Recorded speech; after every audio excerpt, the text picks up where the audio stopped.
Hello everyone, I am back with another video of IGNU exam series MCOM MCO 07 आज का हमारा subject है। Okay तो आज हम लोग कुछ इम्पोर्टेंट क्वेश्चंस करेंगे कल के एग्जाम्स के लिए। पहला क्वेश्चन है फाइनेंशियल डिसीजन।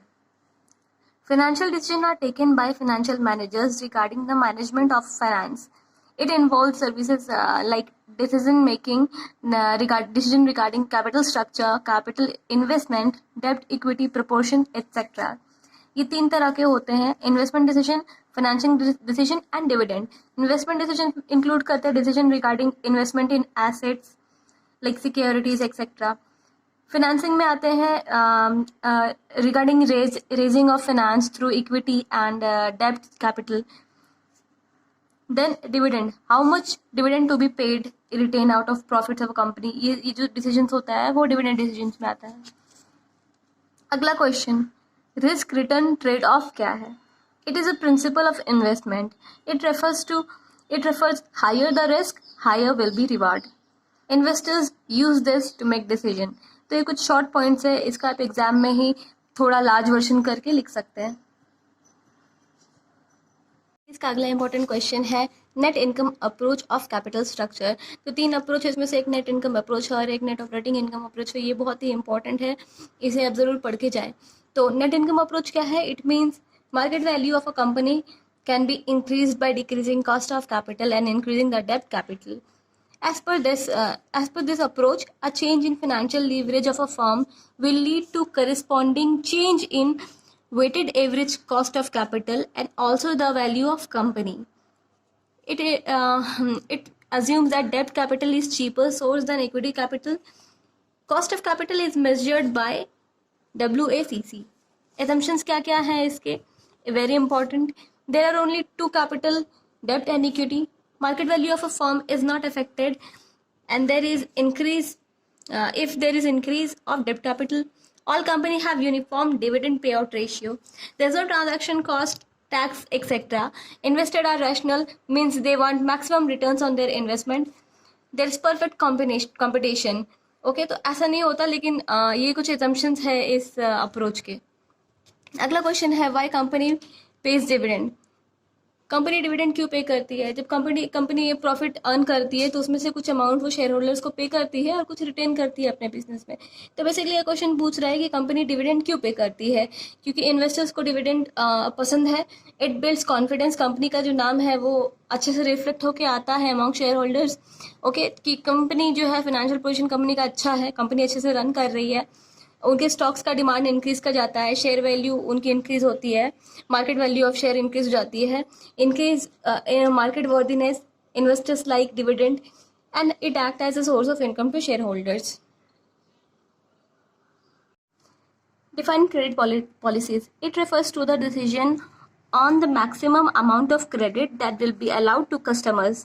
इसका मतलब है amount of risk a firm is willing to take in its sale activities. दो तरह के होते हैं, लिबरल, रिजिड. लिबरल के नाम से ही लग रहा है credit freely allowed to customers, while rigid जहाँ पे है तो वहाँ पे लिमिटेड अमाउंट ऑफ क्रेडिट ही अलाउ किया जाता है. ऑब्जेक्टिव क्या होता है क्रेडिट पॉलिसी के behind? To increase sales, to increase profit, to maintain liquidity, to meet competition. Define credit policies. Time allowed to customers to pay for their purchases longer. Okay तो credit policy क्या है? Time जितना allow किया जा रहा है customer को to pay for their purchases, इसको क्रेडिट पीरियड बोलते हैं. Longer credit period means increase in bad debts. Okay. Factors for determining CPR: bias, stock turnover, nature of commodity, profit margin, availability of funds, and competitors policy. Question है systematic risk. It refers to the risk inherent to entire market or market segment. It affects the whole economy. कितने तरह के होते हैं? Interest rate risk, जैसे कि government change करते रहती है इंटरेस्ट रेट, तो वहाँ पे एक इंटरेस्ट रेट रिस्क रहता है. मार्केट रिस्क, स्टॉक मार्केट इसका एक एग्जांपल है. Exchange rate risk, devaluation of rupees, foreign exchange जो होता है वहाँ पे अगर रुपी की वैल्यू और गिर गई तो वो एक रिस्क रहता है.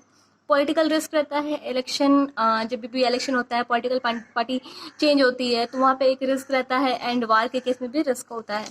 Then factors involved in the valuation of securities. Easy है, नेम से ही पता चल रहा है। Nature of business, demand of share, past performance of company, growth of prospects of company, management of company, accumulated reserves, dividend declared and government policies. Next again important topic, question में आने के exam में आने के chances है। Lease financing, it is an agreement whereby a firm usage an asset without actually buying the same. इसका मतलब होता है जो जैसे कि एक हायर परचेज होता है, वैसे ही लीज भी होता है। यहाँ पर जो ओनर है एसेट का, एसेट कुछ भी हो सकता है, मशीन हो सकता है या फिर कोई डिवाइस हो सकता है जो कि एक कंपनी लीज पे दे रही है, रेंट दे रही है, रेंट पे दे रही है। तो जिनको ज़रूरत होता है यूज़र्स, वो उसको लीज पे लेते हैं। तो जो ओनर है उसको लेसर बोलते हैं और जो यूज़र है उसको लेसी बोलते हैं। It is a form of renting of fixed asset. Types: financial lease, operating lease, sale and lease back, direct lease, domestic lease, international lease, single investor lease, and leveraged lease. Then capital rationing.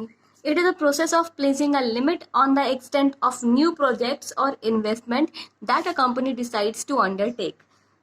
तो objective क्या क्या है? To ensure that capital are being used properly, adequate amount of capital जो है उसको अच्छे से use किया जा रहा है, अच्छे से एलोकेट किया जा रहा है, यही इसका एक प्रोसेस ऑब्जेक्टिव है।